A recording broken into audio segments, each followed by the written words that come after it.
नमस्कारम। पिछले 2-3 हफ्तों से जो भी ऑनलाइन पे एक्साइटमेंट शुरू था इस टूर्नामेंट के कारण मैग्नस टूर का जो एक इम्पोर्टेंट टूर्नामेंट था लिंडोरेस एबे का रैपिड टूर्नामेंट हो रहा था और जिस हिसाब से उसमें प्लेयर्स की भरमार थी मतलब इतने स्ट्रॉन्ग स्ट्रॉन्ग प्लेयर्स खेल रहे थे starting from world champion Magnus Carlsen to Ding Liren to बहुत सारे प्लेयर्स थे जो उसमें थे लेकिन और एक एक नोटिस करने वाली बात ये भी थी कि फाइनल में मैग्नस कार्लसन का जो नहीं पहुंचना था उसके जो मेन जो किरदार थे वो थे हिकारू नाकामुरा जो कि यूएसए के एक बहुत ही स्ट्रांग ग्रैंड मास्टर है और मैं हमेशा उनको बोलता हूँ कि वो ऑनलाइन दुनिया के बेताज बादशाह हैं और वो सही मायने में फाइनल में आने के हकदार भी थे लेकिन आई वॉज एक्सपेक्टिंग कि मैग्नस कार्लसन भी शायद रहते लेकिन एक अच्छी बात देखने मिली कि एक यंग टैलेंटेड फुल कॉन्फिडेंस के साथ फाइनल में जो इसने एंट्री ली वो थे रशिया के डैनियल डुबो को आप जब भी सुनोगे तो आपको आपको लगेगा कि इनके पास एक एक्स्ट्रा टैलेंट है, क्रिएटिविटी है और साथ ही साथ कॉन्फिडेंस भी है। तो ये एक बहुत ही अच्छी बात मुझे हमेशा उनमें देखने मिलती है और जब भी वो एनालाइज करते हैं अपने गेम्स तो उनके पास बहुत कुछ होता है बताने के लिए और जो भी बैकग्राउंड में वो चलता रहता है उनका गेम के वक्त। तो अगर इस गेम की हम बात करें जो अभी हम देखने वाले हैं, तो वो इस पूरे टूर्नामेंट का सबसे इम्पोर्टेंट गेम माना जाएगा और जिस हिसाब से फाइनल में दोनों पहुंचे थे उसके बाद जो स्कोर था बेस्ट ऑफ 4 में 2-2 स्कोर रहा और लास्ट में आर्मागेडन जो हुआ हम वही गेम आज देखने वाले हैं। सो आर्मागेडन की अगर हम बात करें तो एक प्लेयर को जो है 4 मिनट मिलते हैं, दूसरे को 5 मिनट या कभी कभी 5-6 भी होता है। अलग अलग टूर्नामेंट्स में वो पहले से ही डिसाइड करते हैं लेकिन होता ये है कि ब्लैक के पास जो है वो 1 मिनट कम दिया जाता है और साथ ही साथ उसको ब्लैक भी है तो व्हाइट को दो दो एडवांटेज होने के साथ अगर वो ड्रॉ हो जाता है गेम तो मानते हैं एंड में कि ड्रॉ मीन्स ब्लैक विंस। सो ये एक बहुत ही इम्पोर्टेंट पार्ट है एक्चुअली चेस का। जब भी अगर सब कुछ इक्वल होता है तो भी आपके पास जो है उसमें रिजल्ट निकालने का एक तरीका है। सो इसी को देखते हुए जो आर्मागेडन हुआ वहां पर वाइट थे डैनियल डुबो और हिकारू नाकामुरा की जब भी हम जैसे कि उन्होंने मैग्नस कार्लसन को भी हराया था ब्लैक से आर्मागेडन में सेमीफाइनल में तो ये एक फेवरेट थे मुझे लगा इस गेम में भी। लेकिन जो गेम हुआ हम उसको डिटेल में देखने वाले हैं। तो हम क्विकली गेम स्टार्ट करते हैं। E4, E5, knight to F, knight to C3, knight to C6, G3, bishop C5, bishop to G2, knight F6। अब यहाँ पे अगर मैं बात करूँ तो ये जो सिस्टम है इसमें बहुत ही कम गेम्स हुए होंगे और एक रेयर लाइन है और यही उनका मेन आइडिया था कि ओपनिंग चॉइस जो है क्योंकि आपके पास 1 मिनट एक्स्ट्रा है तो जो प्रिपेयर्ड ओपनिंग्स है वो नहीं खेलते हुए एक साइड लाइन खेले जिसमें ओपोनेंट को डेफिनेटली सोचना पड़े बिकॉज यहाँ पे होगा ये कि वो जो एक एक्स्ट्रा मिनट है उसका बहुत इंपॉर्टेंट रोल होने वाला है पूरे गेम में। लेकिन व्हाइट को हमेशा विनिंग चांसेस के लिए खेलना पड़ेगा। सो नाइट G2 खेला यहाँ पे। मुझे याद है कुछ गेम्स यहाँ पे खेल सकते हो आप जिसमें कि आप एक्चुअली नाइट F3 भी जा सकते हो और इसमें अगर शॉर्ट कैसल करते हैं तो may be you can go for short castle D6 H3 और बाद में आप ये जो नाइट है उसको H4 जाके किंग H2 रख के F4 जा सकते हो। सो ये एक सिस्टम है जो एक्चुअली में मुझे भी एक दो गेम्स मेरे हुए थे। मुझे याद है मेरा एक इसी सेटअप पे आई एम निशा मोहता के साथ गेम हुआ था बहुत साल पहले। मुझे लगता है नागपुर में। तब शायद उन्होंने D5 पुश कर दिया था इमीडिएटली और एक मेरा स्वाति घटे के साथ भी गेम हुआ था इसी लाइन पे जब उन्होंने D6 खेला था। सो लेकिन यहाँ पर उन्होंने नाइट G2 खेला है तो ये थोड़ा सा अलग सिस्टम है। D6 खेला है यहाँ पे D3 A6। अब ऑब्वियसली आपको ये देखना है कि A6 का जो आइडिया वो ये है कि बिशप को जब भी आप नाइट A4 आओगे तो बिशप को आपके पास स्क्वायर है और साथ ही साथ आप B5 भी जा सकते हो कभी ना कभी। अ, यहाँ पे शॉर्ट कैसल किया बिशप टू E6। ब्लैक ने अभी तक कोशिश नहीं की है शॉर्ट कैसल करने की सो दैट मीन्स कि वो और कुछ सोच रहे हैं इसमें और सोच रहे हैं कि इमिडिएटली कुछ ब्रेक दिया जाए सेंटर में। हालांकि वो इतना अच्छा नहीं लग रहा था मुझे बिकॉज अगर लॉन्ग गेम चलता तो एक ठीक बात होती है और हिकारू नाकामुरा मुझे जहाँ तक मेरी समझ है मुझे लगता है कि वो टाइम को मैनेज करने में सबसे बेस्ट खिलाड़ी है। सो यहाँ पे H3 खेला जैसे कि हमने देखा था जनरली नाइट F3 रख के भी आप ये पूरा सेटअप खेल सकते हो। H6 king H2 D5। सो अब किंग को सेंटर में रख के और जनरली ये बात बहुत क्लियर है कि आपको अगर ऐसे कुछ सिचुएशन है जहाँ पे बहुत शॉर्ट टाइम का गेम हो रहा है तो आपका किंग जो है वो सेफ रहना चाहिए, लेकिन डेफिनेटली नाकामुरा को लगाऊंगा कि शायद इसके बाद वाइट नाइट D5 खेल दे अगर हम शॉर्ट कैसल करते हैं तो, इंस्टीड ऑफ D5। तो उन्होंने ब्रेक दे दिया और यहाँ पर ही मुझे लग रहा है कि जो डैनियल डुबे उनके पास वो एक्साइटमेंट थी और वो उनको लगा कि शायद मेरे पास अभी कुछ चांस है, और किंग H2 हटाने का एक क्लियर कट वे था कि you want to play F4 because ये जो बिशप है उसको पिन करके बैठे हैं। सो ई कट D5 मारा यहाँ पे क्विकली उन्होंने, नाइट इंटू D5, और फाइनली जैसे ही किंग H2 हटाया तो उन्होंने यहाँ पे आके उन्होंने F4 खेल दिया। So one thing was very clear that white जो है वो F5 में प्रेशर मेंटेन करने की कोशिश कर रहा है। E3 पे फिलहाल कुछ हो नहीं रहा है बिकॉज इवन आपने अगर नाइट E3 खेला है या बिशप E3 खेला है तो कुछ होने नहीं वाला, C1 आराम से कंट्रोल कर रहा है उसको। लेकिन अगर एक बार क्वीन जो है वो H5 पे आ जाता है और किंग को कैसलिंग करने के लिए मूव नहीं मिलती है तो बहुत डिफिकल्टी होंगी। साथ ही साथ जब ये पॉन एक्सचेंज होंगे तो यू कैन सी कि ये जो बिशप है C1 का वो H6 पे टारगेट कर रहा है इनडायरेक्टली। तो डिफिकल्टीज तो लग रही है। वाइट डेफिनेटली ओपनिंग के 10-11 मूव बाद उसके पास बहुत अच्छा खासा पोजीशन आ गया है। सो यहाँ पे ई कट F4 मारा, बिशप इंटू D5, ये एक बहुत ही इंपॉर्टेंट डिसीजन था बिकॉज मैं जहाँ तक मैंने देखा था ये गेम, तो डेफिनेटली ये एक इम्पोर्टेंट मोमेंट था बिकॉज आप अगर फियंचेटो बिशप आप खेलते हो G3 आप पुश करके बिशप को रखते हो तो ये बिशप बहुत ज़्यादा इंपॉर्टेंट हो जाता है, तो उसको एक्सचेंज करने के लिए that should be some very solid reason आप क्यों उसको एक्सचेंज करने की कोशिश कर रहे हो, अदरवाइज उसको कोई पॉइंट नहीं है।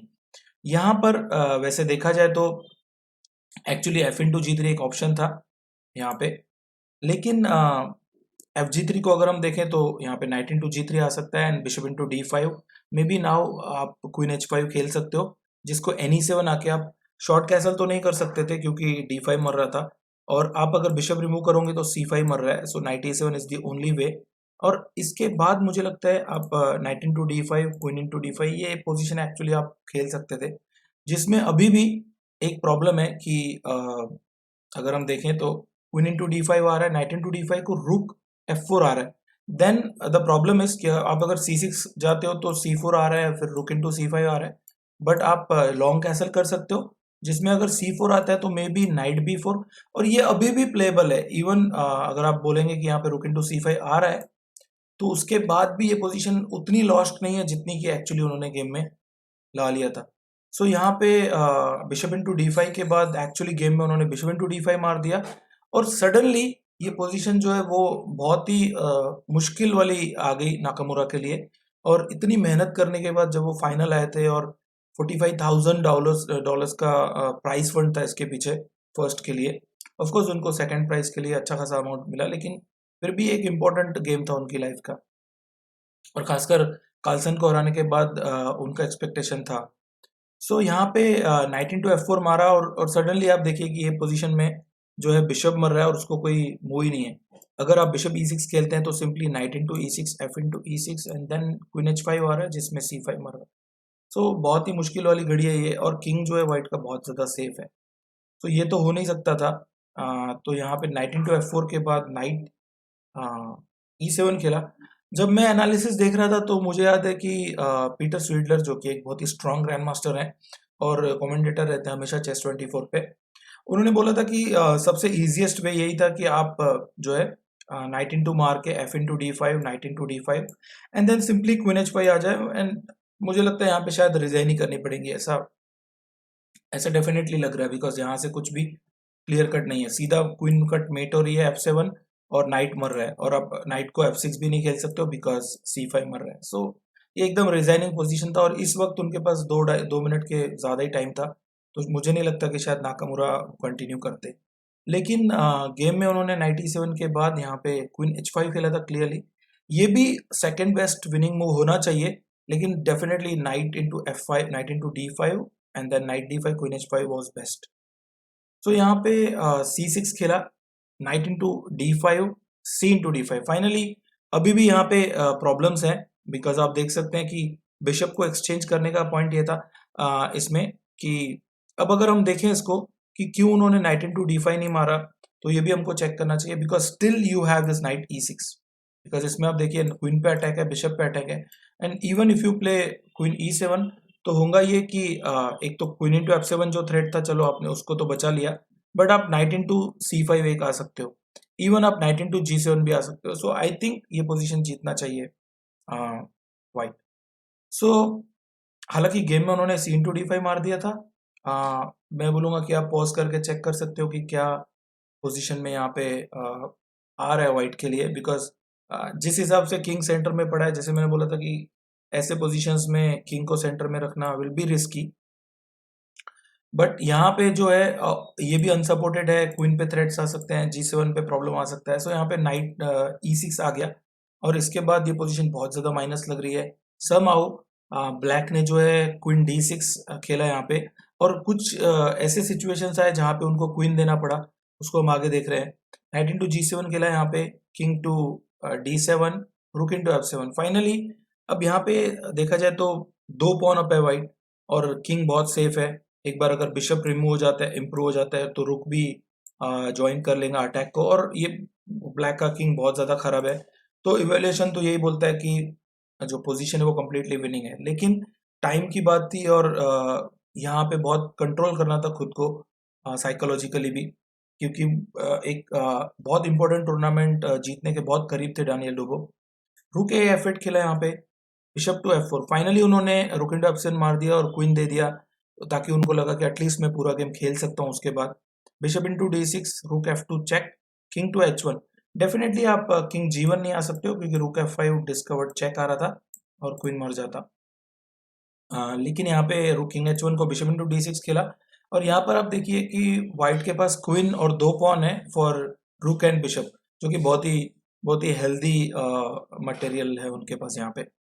सो रुक E1 खेला यहाँ पे, रुक to F8, queen G4 check. अब मुझे लगता है ये पोजीशन बहुत ज़्यादा अच्छी लग रही है, सिर्फ इतना है कि उनको वो इजीली कन्वर्ट करना चाहिए। सो यहाँ पे किंग C6 खेला एंड देन नाइट E6, रुक पे अटैक है F8 के रुक पे, रुक F6 खेला उन्होंने, और फ्यूचर में कभी ऐसा हो सकता है maybe you can play rook to G6 और G3 पे अटैक आ सकता है। नाइट D4 चेक दिया, किंग टू B6, और फाइनली यहाँ पे जो है रुक E2 खेल दिया, बिकॉज 7th रो में जो रुक है वो सब कुछ अटैक करने के लिए आया था यहाँ पे, लेकिन अभी अगर वो एक बार एक्सचेंज हो जाता है और फिर किंग G2 हम खेल देते हैं, तो आई बिलीव कि ये पोजीशन बहुत ही इजीली कन्वर्ट कर सकते हैं।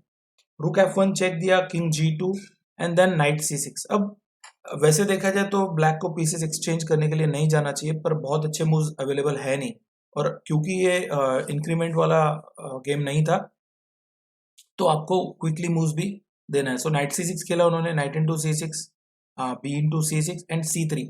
अब यहाँ पे जो है ऑब्वियसली व्हाइट के पास 4 वर्सेस 3 है ऑन क्वीन साइड और किंग उधर ही है, तो उनकी कोशिश रहेंगी कि पॉन्स एक्सचेंज होकर पीसेस और पोजीशन जो है वो और ओपन हो, ताकि किंग की जो सेफ्टी है उस पर हमेशा ब्लैक को प्रॉब्लम हो।